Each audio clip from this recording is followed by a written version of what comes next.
Legião, um olhar sobre o reino das sombras. Livro psicografado por Robson Pinheiro, pelo espírito Ângelo Inácio. Resumo do capítulo 9. A entidade.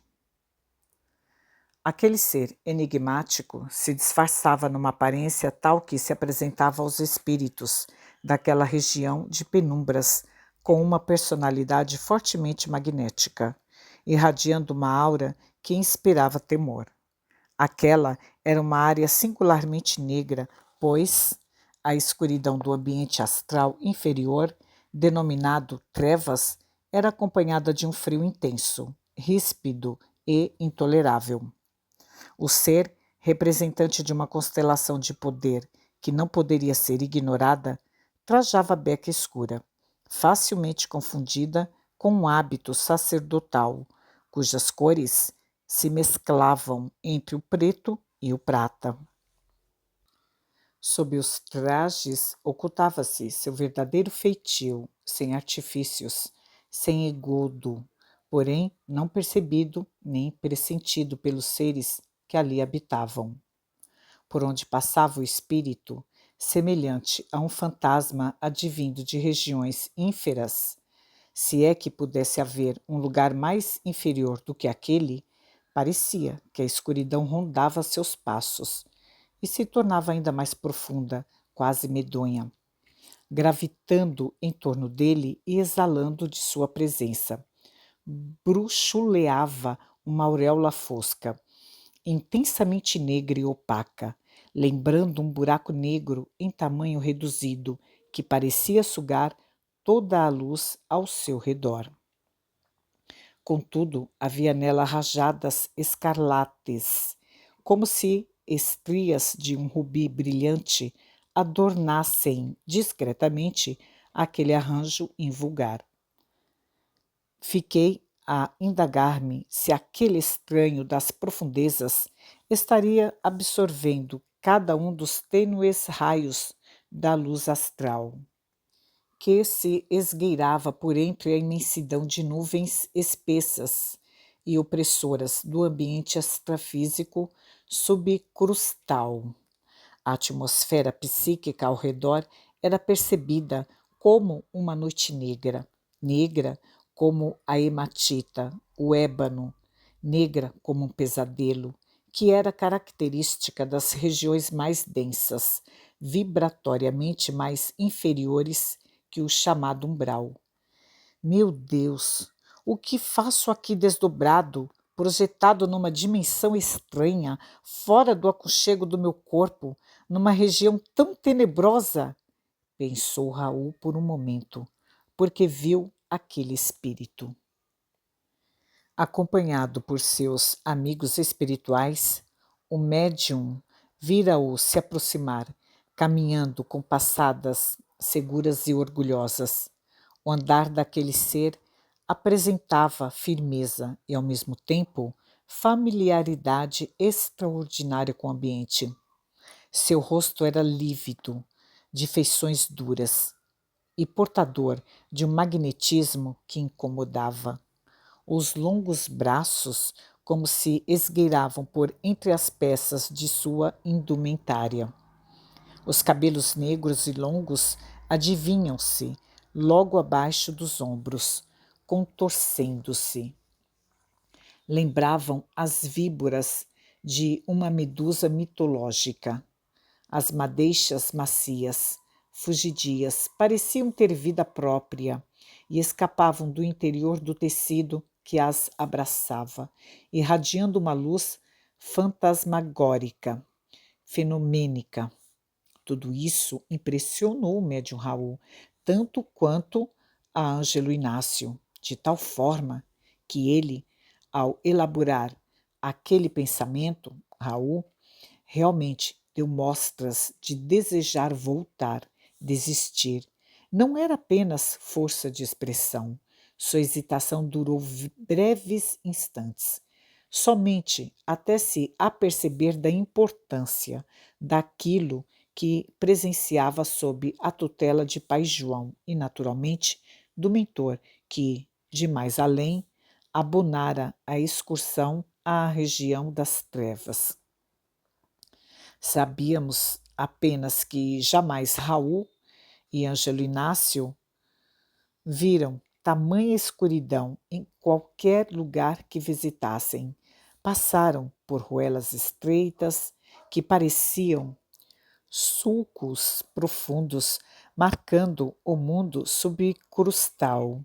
Seguiram a entidade que fascinava com seu magnetismo, sem se afastarem de Pai João de Aruanda, que permanecia silencioso, concentrado. Olharam o firmamento, mas não viram estrelas nem céu. Viram tão somente o em cima, ou seja, as regiões do umbral denso. Alguns espíritos das falanges que ali conviviam traziam túnicas recobrindo seus corpos espirituais. Se é que poderiam classificar de espíritos os seres tão materializados que viam. Os espíritos que se localizam nas regiões profundas, abaixo da crosta e próximas ao magma do planeta, em geral, são seres remanescentes do grande êxodo espiritual ocorrido há milênios. Representam as legiões luciferinas, cujos líderes olvidaram os desígnios divinos, retardando sua reencarnação nos re- retardando sua reencarnação por períodos imagináveis, às vezes dezenas e dezenas de séculos.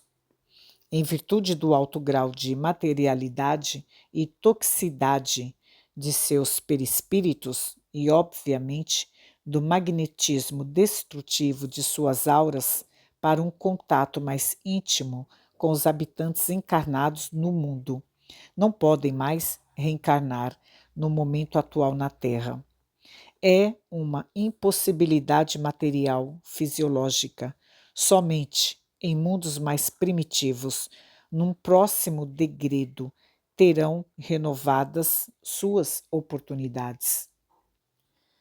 Apesar de tudo, os seres na escuridão doentia da região subcrustal, quase na totalidade, davam mostras de estar extasiados, arrebatados pela presença da entidade que se apresentava como o senhor ou o comandante daqueles sítios.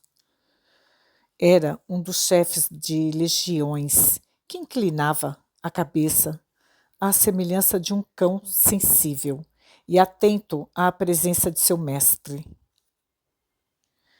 E a alternância entre vento frio e calor sufocante emitia sons cadenciados, murmúrios de algum pesadelo ou acordes enigmáticos, excêntricos, que repercutiam naquela atmosfera fúnebre e pestilenta.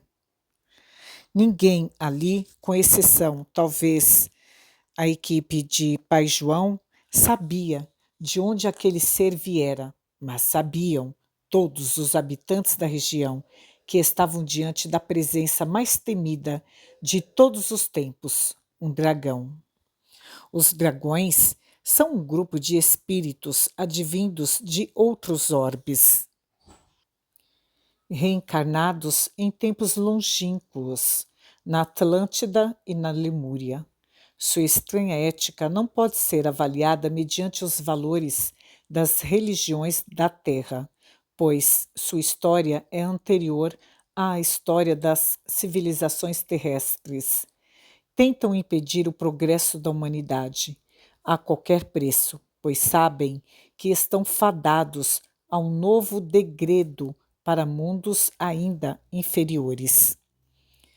Eles não se manifestam nas reuniões mediúnicas atualmente realizadas nos movimentos espiritualistas, pois ainda os irmãos encarnados não estão preparados para enfrentar espiritualmente e tecnicamente esses seres de mais baixa vibração e mais alta periculosidade. Os dragões dispõem de uma energia mental ainda desconhecida pelos humanos encarnados.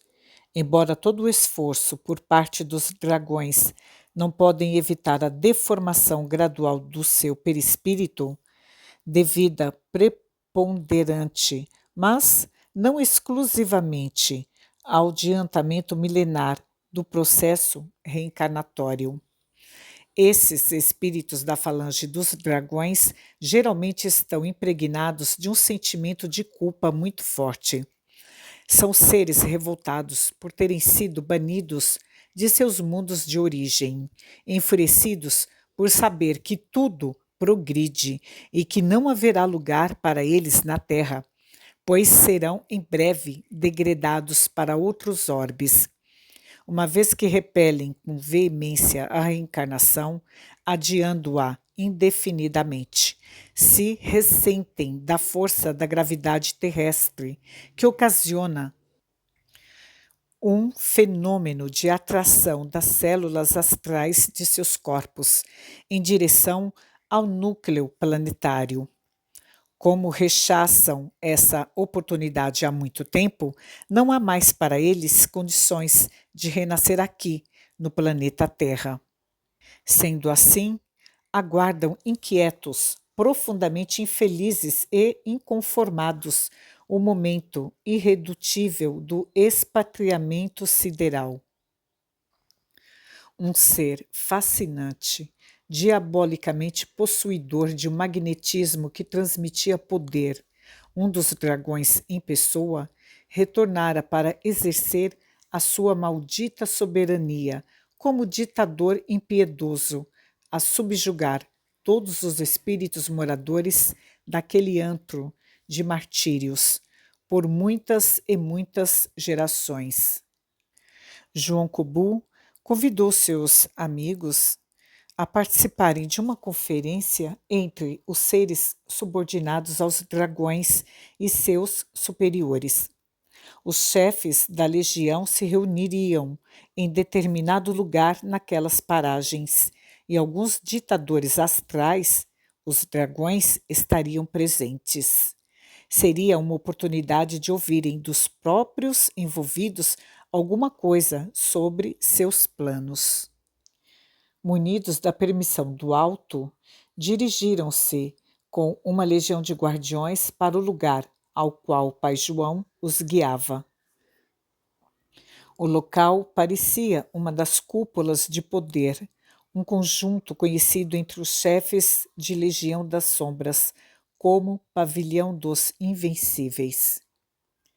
Os espectros, ou chefes das falanges sombrias, são antigos generais nazistas e outros estrategistas que participaram de inúmeros conflitos no longo da história.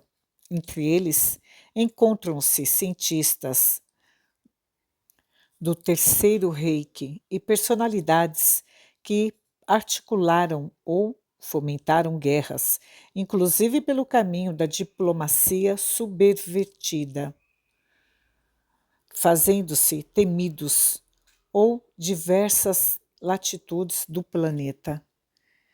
Hierarquia maligna. Primeiro escalão do poder, os dragões.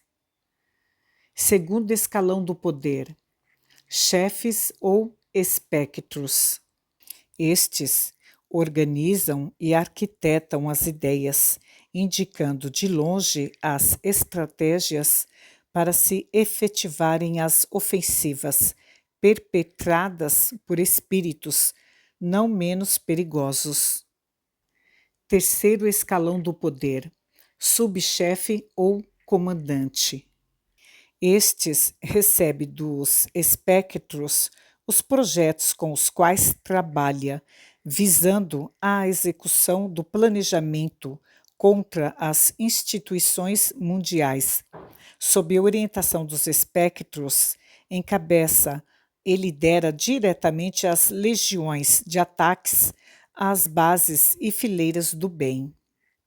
Em geral, os especialistas das sombras formam suas próprias associações e, do alto de sua pretensão, ignoram que são dirigidos ou induzidos por uma força mais tenaz, ditatorial como a dos dragões. Faz parte da política de poder dos dragões, segundo podemos observar, que seus subordinados não saibam muita coisa sobre eles. É comum que, embevecido com o próprio mando, o representante de determinado patamar hierárquico seja levado a crer que é soberano em suas atitudes. Alimentam a ilusão de subjugar sem serem subjugados. Enquanto os cientistas e a maioria dos magos se entregam aos seus planos complexos de obsessões, os dragões se ocupam com questões mais globais.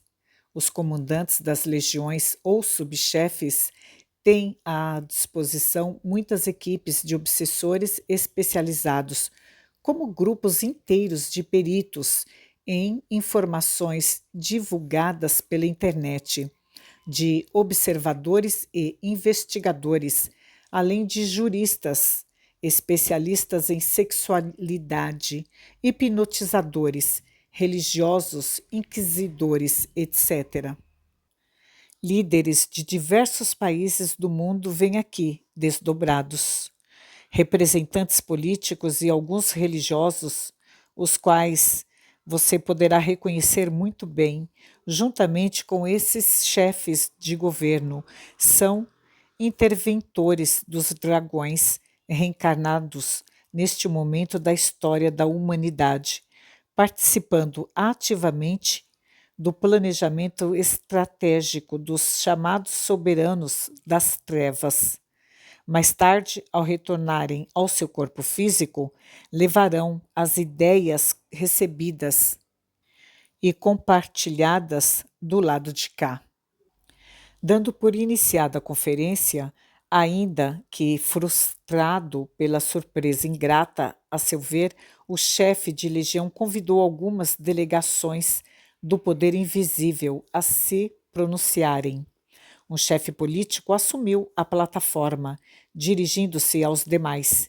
Quem primeiro falou foi uma mulher desdobrada, secretária de Estado de uma nação de grande monta. Essa política precisa seguir o planejamento traçado na última conferência, quando determinamos que trabalharíamos para desestabilizar os fatores econômicos e sociais do mundo a partir das bases no Oriente Médio. Uma vez comprometida a economia mundial, inclusive com sério prejuízo para muitos empreendimentos de nossa nação, as pessoas do planeta não terão o mínimo de tranquilidade para pensar em sua vida espiritual. Um dos chefes tomou a palavra. A ideia de desestruturar a economia global, com certeza, levará os povos da Terra a um grande derramamento de sangue. Haverá desespero, suicídios e vários levantes entre os países menores e mais pobres. Pretendemos promover um rompimento definitivo entre os humanos e seus mentores desencarnados através do choque econômico que afetará muitas nações do mundo. É de suma importância que consigamos desequilibrar as economias mundiais, e nesse contexto, as nações do Oriente são instrumentos preciosos em nossas mãos. Outro chefe da legião, inscrito na ordem do dia, resolveu dar sua contribuição. Primeiramente, conquistamos a confiança da nação americana e de muitos representantes políticos que estão aqui conosco, temporariamente fora do corpo. Precisamos atacar alguns sistemas de governo ou ainda, com mais propriedade, a população de alguns países, pois eles representam um trunfo para nossos adversários, os filhos do Cordeiro. Alguns países da América do Sul, como Brasil e Venezuela, Argentina e Chile, precisam urgentemente ser acoplados ao nosso sistema de poder de forma definitiva.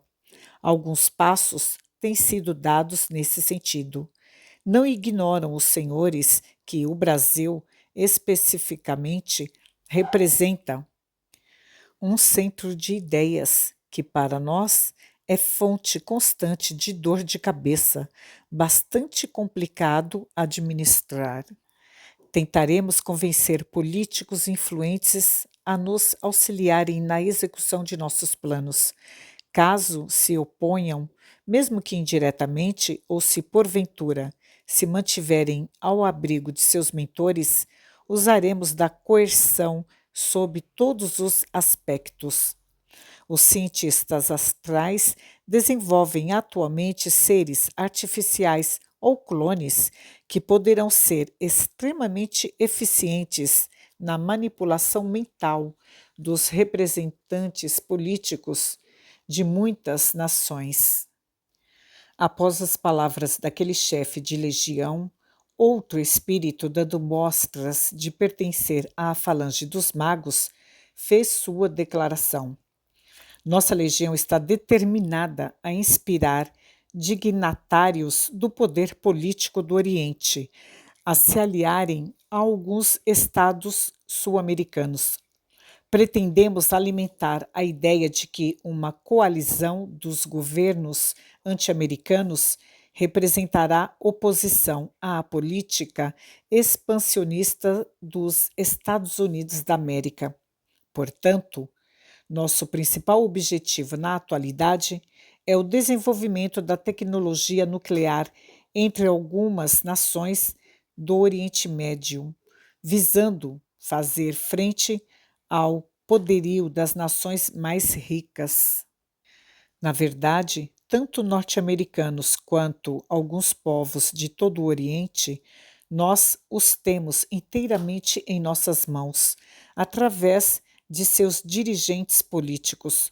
Contudo, ao nos concentrarmos nas estratégias particulares, não podemos esquecer os objetivos gerais.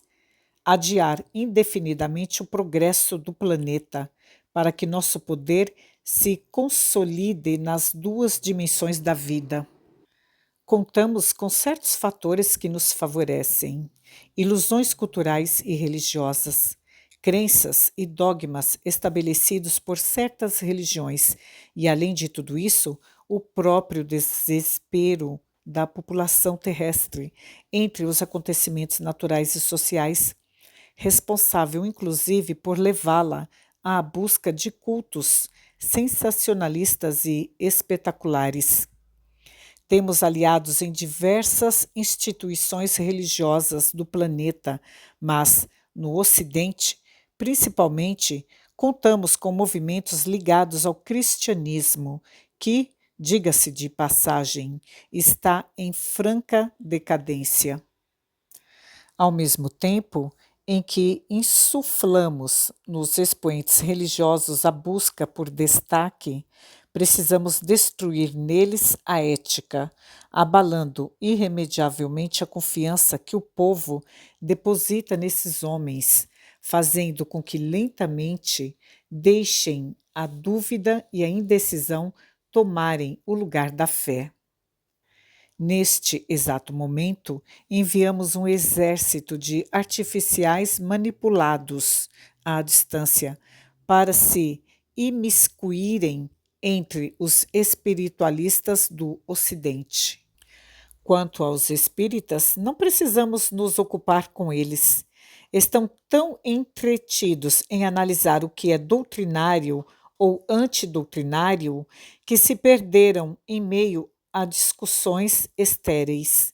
Além do mais, são inimigos íntimos entre si e eles mesmos se incumbem de anular seus próprios esforços com a desunião que reina entre eles. Com relação aos umbandistas, contamos com a estratégia do desânimo no tocante a qualquer iniciativa que se aproxima do estudo. Como a maioria já possui tendências nesse sentido e não gosta de se esclarecer, ficam presos a ideias fantasiosas que permeiam o movimento espiritualista, à mercê de muitos pais e mães de santo que não investem no conhecimento de seus filhos. Estamos enviando um contingente de clones artificiais, contando com a assessoria de magos e cientistas.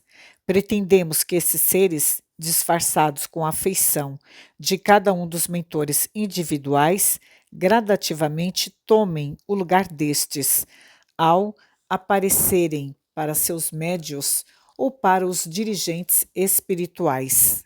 Perdão, dirigentes espiritualistas. Nosso maior trunfo, contudo, prosseguiu eufórico em seu discurso, é o nascimento do anticristo nas terras brasileiras. Um poder, uma formação político-religiosa esboça-se de tal maneira que será, para nós, um dos maiores instrumentos de ação que poderíamos utilizar. Temos trabalhado para que indivíduos de destaque na esfera religiosa concorram, cada vez mais, a cargos eletivos no Congresso Nacional do Brasil.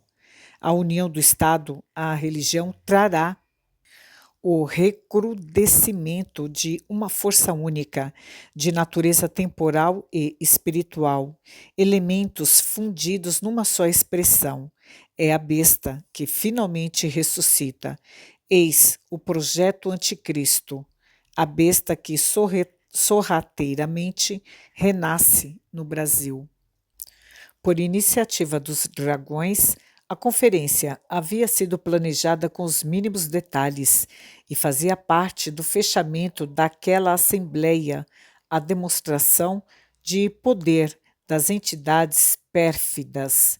Entretanto, o plano fora descoberto pela equipe espiritual dos guardiões, que, juntamente com médios desdobrados e seus mentores, trabalhavam para que a ordem fosse restabelecida, embora os transtornos emocionais e físicos causados. É inadiável atualizar o conhecimento espiritual, capacitar os médiuns, instrumentalizando-os com estudo e novas técnicas, além de fundamentar nossas ações nos princípios éticos do Evangelho do Cristo. Estamos no meio de uma batalha espiritual sem precedentes na história.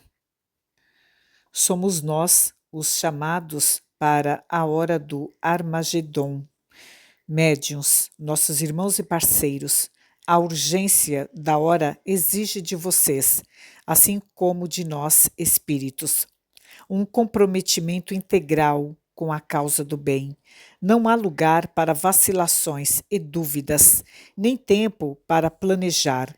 O momento histórico e espiritual que vive no planeta Terra chama-nos à responsabilidade.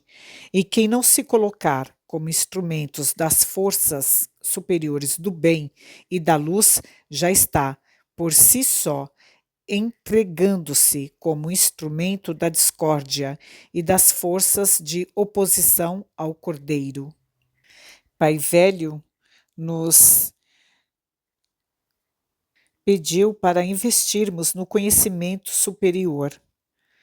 Sejamos nós os trabalhadores da última hora, porém, aqueles que se especializam para o enfrentamento das questões sérias desencadeadas pela obsessão em suas formas mais complexas, mas nem sempre sutis.